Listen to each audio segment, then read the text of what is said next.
பாருங்கள், அவர் கடவுளாக இருந்தாலும் அவருக்கு என்று ஒரு நிலையான உடல் அமைப்பு இல்லை.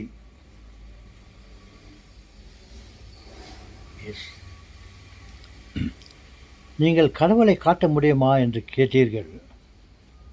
நான் அத்தனை உயிரினங்களையும் காட்டி இவர்தான் கடவுள், இவர்தான் கடவுள் என்றேன். ஆனால் ஒவ்வொரு உயிரினங்களும் வேறுபட்டிருந்தன. கோழி, வாத்து, மயில், பலவிதமான மிருகங்கள் வடிவிலே, பலவிதமான மனிதர்களின் வடிவிலே அவர்களெல்லாம் காட்டி இவைகள் தான் கடவுள், இவைகள் தான் கடவுள் என்றார்.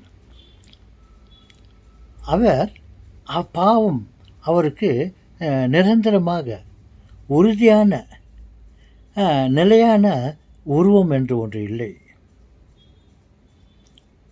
அவர் அனைத்து படைப்புகளிலும் அவர் அமர்ந்து கொண்டு அவர் ஆட்சி புரிகிறார்.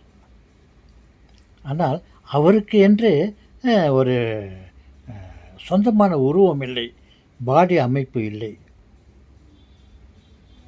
சொல்வார்கள் அவர் கடவுள் மனித வடிவிலே தான் இருந்தார். யாரும் பார்த்ததில்லை, எல்லாம் கற்பனை.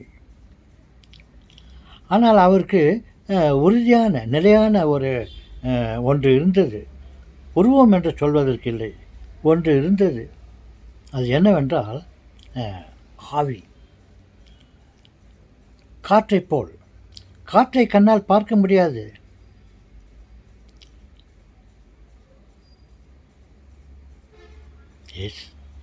ஆவி.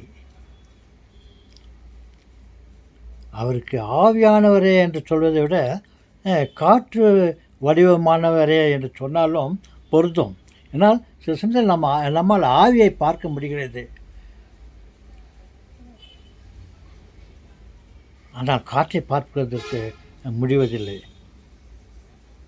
அதிலே காற்றை பார்க்க வேண்டுமானாலும் அது பல தூசு டஸ்ட் வடிவிலே தான் அந்த காற்றை நாம் பார்க்க முடியுமே தவிர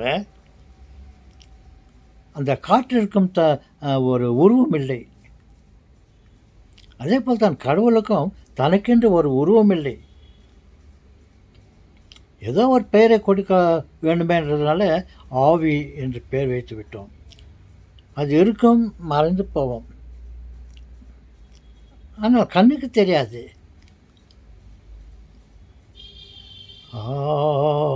ஆவியானவரே, அன்பினாவியானவரே,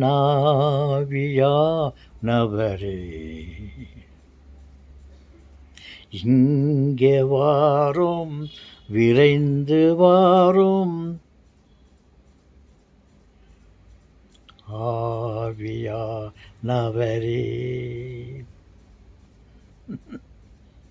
எஸ், கடவுளுக்கு சொந்தமாக அவருக்கென்று ஒரு உடல் அமைப்பு இல்லை.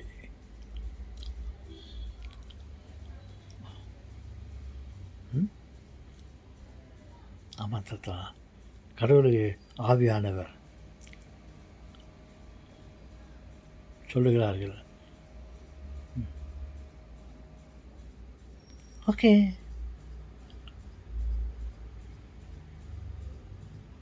அவரை பார்க்க வேண்டுமானால், அவரை தனிப்பட்ட முறையில் பார்க்க வேண்டுமே என்றால் நம்மால் முடியாது. ஒரு மாறு வேடத்தில் மிருகங்களுக்கு உள்ளேயும், மனிதர்களுக்கு உள்ளேயும், பறவைகளுக்குள்ளேயும், ஒரு பொருட்களுக்கு உள்ளேயும், அதே தாத்தா பொருள்களில் உள்ள சின்ன துரும்பு, கண்ணுக்கு தெரியாத ஒரு பூச்சி, ஒரு புழு, ஒரு குச்சி, பெரிய பெரிய கட்டிடங்கள், பெரிய பெரிய பில்லர்கள், அதிலும் இருக்கிறார். சின்ன சின்ன துரும்புகளிலும் இருக்கிறார். அதனால் எப்படி இருக்கிறார் என்றால், ஆவியாக இருப்பதனால்தான் அனைத்திலும் அவரால் நுழைந்து கொண்டு வாழ முடிகிறது. ஓகே செல்வங்களே, பேசிக்கொண்டே போனால் பாதையை தவறி வேறு பாதையில் போக வேண்டியதாகிவிடும். அப்போது நாம் ஏதோ தவறாக பேசிக்கொண்டு இருப்பதாக ஆகிவிடும். மொத்தத்தில் கடவுளுக்கு என்ற சொந்தமாக ஒரு உடலமைப்பு இல்லை. ஆனால் மற்றொரு பகுதியாக பார்த்தால் ஆவியாக இருக்கிறார் அவர். அதை நான் உங்களுக்கு சொல்ல ஆசைப்படுகிறேன். எல்லாமே உங்களுக்கு தெரிஞ்ச விஷயம்தான். தெரியாதவர்கள் தாத்தா சொல்வதை கேட்டு தெரிந்து கொள்ளுங்கள். தெரிந்தவர்கள் தாத்தா சொல்வதை நம்பிக்கொள்ளுங்கள், ஏற்றுக்கொள்ளுங்கள். வணக்கம். ஏதோ மாலை நேரத்தில் உங்களோடு பேச வேண்டுமே என்பதற்காக இந்த சப்ஜெக்ட் எடுத்து பேசுகிறேன். வெறும் வாயம் பெற்றவனுக்கு கொஞ்சம் அவுள் கிடைச்சாக்கா மாதிரி ஏதோ உங்கள்கிட்ட பேசணுன்றதுக்காக அது கடவுளை பற்றி நான் உங்களோட சிறிது நேரம் உரையாடினேன். உரையாடல் இல்லை, உரையாடல்னால் ஒருத்தருக்கு ஒருத்தர் நான் ஒன்று சொன்னால் நீங்கள் ஒன்று சொல்ல வேண்டும், அதுதான் உரையாடல். நானே உங்களை பார்த்து குலைத்து கொண்டிருக்கிறேன். ஓகே தாத்தா, நீங்களும் கடவுள் தான். குறைத்து கொண்டிருக்கிறது என்றால் நாய் தான் குறைக்கும். அது திருப்பி பார்த்தால் டாக், இப்படி பார்த்தா காட். அப்போ நீங்களும் கடவுள் தான் தாத்தா. ஒத்துக்கினீங்களா? நான் ஒரு வீடியோவில் நீ யார் தாத்தான்னு கேட்டதுக்கு நான் கடவுள்னு சொன்னேன். இப்போ நீங்களே ஒத்துக்கினீங்களா?